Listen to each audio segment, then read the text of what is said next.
Imagine this. You're deep under the ocean, inside a steel submarine. Suddenly, the entire sea disappears and you're floating in space instead. Would you survive? Could that submarine actually work as a spaceship? Let's find out. First, submarines and spaceships might seem like total opposites. One goes deep underwater, the other soars into the vacuum of space. But surprisingly, they're kinda like distant cousins. Both are sealed metal tubes designed to keep humans alive in places we definitely shouldn't be. A submarine protects you from crushing water pressure. A spaceship protects you from crushing emptiness. So let's say we take a modern military submarine, like a US Navy nuclear sub, and blast it into orbit. Could it actually survive? At first glance, maybe. Submarines are built strong. The outer hull of a deep-sea sub can withstand pressure thousands of times greater than what you feel at the surface. That's like being squeezed by an angry ocean, the weight of hundreds of elephants. But here's the twist. Pressure underwater is outside pushing in. In space, the pressure problem flips. There's no air out there, so instead of being crushed from the outside, your submarine would want to burst outward. The metal hull was never designed for that. In the first few seconds, you'd probably hear some ominous creaking. Then pop! Air rushing out through every little gap, bolts snapping, panels warping. Not exactly the smooth voyage to Mars you hoped for. But okay, let's be generous and say your submarine somehow doesn't explode. What else could go wrong? Oh, just everything else? For one, submarines don't have rocket engines.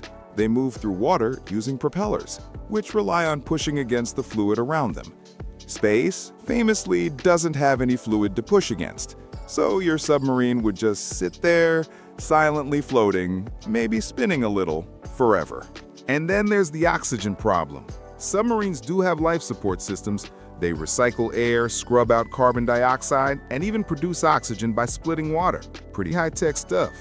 So in that sense, yes, a submarine could keep people breathing in space for a while.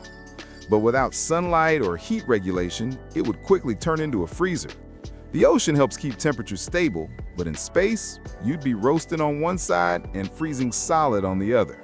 Oh, and radiation. The ocean protects submarines from cosmic rays and solar radiation. In space, those same steel walls would offer about as much protection as a soda can. So while you're spinning helplessly in orbit, you'd also be getting a full-body microwave tan. Now, here's the funny part. A few engineers have actually compared submarines and spaceships. NASA even borrowed some submarine design principles for their spacecraft. The idea of pressure hulls and life support modules overlaps a lot. In fact, astronauts and submarine crews train in similar ways. Small spaces, no sunlight, total isolation, and a constant risk of everything going horribly wrong. So maybe the real answer is this. A submarine is almost a spaceship, but not quite. It's like a cousin who shows up to space wearing scuba gear instead of a spacesuit.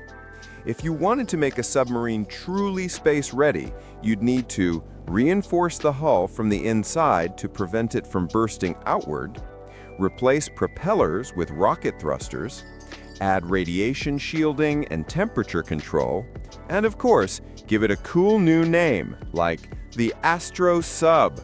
Then, maybe, it could actually orbit Earth. So would a submarine work as a spaceship? Kinda, but only for a few horrifying seconds before physics reminded you it's not a great idea. Still, it's fun to imagine. The deep ocean and outer space are both dark, lonely, and full of mysteries. In a way, every submarine already is a little bit like a spaceship. It just explores the universe beneath the waves instead of the one above the stars. So, next time you see a submarine movie, just imagine it floating silently through space instead of the sea. It's not so different after all, except for the small detail that one mistake means boom, instant space soup. Thanks for watching. If you enjoyed this dive into deep science and strange ideas, make sure to hit like, drop a comment, and subscribe for more what-if stories that mix curiosity and chaos. Now tell me, if you had the choice, would you rather explore the deep ocean or the edge of space?